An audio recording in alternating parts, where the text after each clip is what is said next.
What is subjective cognitive impairment? Hi, this is Eddie Rodriguez. I've been caregiving for my father diagnosed with early onset Alzheimer's since 2018.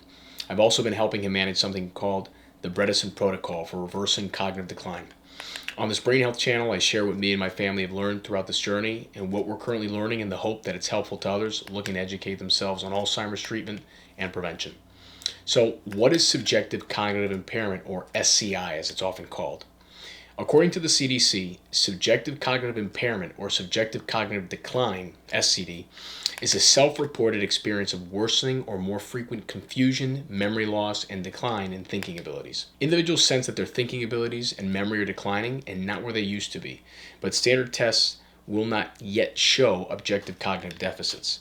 Regardless, SCI is often an early warning sign of potential future development of Alzheimer's disease and other related dementias. Symptoms of SCI typically present as increased forgetfulness, like difficulty in remembering names, dates, or events, trouble focusing or concentrating on tasks, struggling to articulate thoughts or recall specific words, feeling mentally unclear or experiencing brain fog, perceiving a decrease in the speed of decision making, challenges in planning, organizing, or multitasking, and experiencing increased stress or frustration when faced with complex decisions or planning.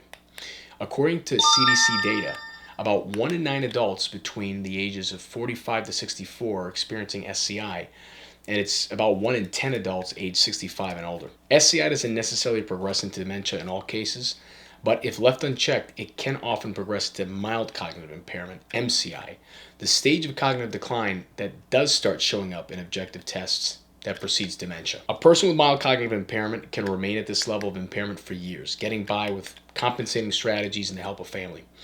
But about 15% of people with MCI go on to develop dementia within 2 years. Within 5 years, about 30% of people with MCI get diagnosed with dementia, and within 10 years, about 50% of people with MCI go on to develop dementia, primarily Alzheimer's disease. Catching this early is crucial for best outcomes, so it's important to seek out your healthcare professional if you're sensing symptoms in yourself or a loved one. Dementia and Alzheimer's currently have no cure, but there are measures that can help, especially for prevention. Take the Bredesen protocol, also known as the RECODE protocol. RECODE for reversal of cognitive decline, which has been tremendously helpful for my dad and my family. Dr. Dale Bredesen and his team have helped hundreds of people reverse their symptoms of cognitive decline, establish mild cognitive impairment, and Alzheimer's disease with this protocol as evidence in successful studies in 2014, 2016, 2018, 2022, and current clinical trials. I've linked these studies in the description box below so you can take a look for yourself. It may prove to be very helpful, and if you're interested in learning more about the Bredesen protocol, you can click on the video on the screen and take a look at the resources I've linked in the description. And I'd love to hear from you. Have you ever experienced subjective cognitive decline?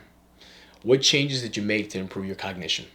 Please drop me a comment. If you found this information helpful, please feel free to share this video with anyone you think it could serve, and please like and subscribe as it helps our community grow. And remember, I'm not a doctor. I don't have a PhD. I'm a caregiver and citizen researcher on the ground helping a loved one, someone just like you. This information is for educational purposes only. Please consult your medical practitioner before implementing any changes. Thank you for watching. My dad thanks you. Hope these resources are helpful to you and your family, and see you in the next video. Thanks.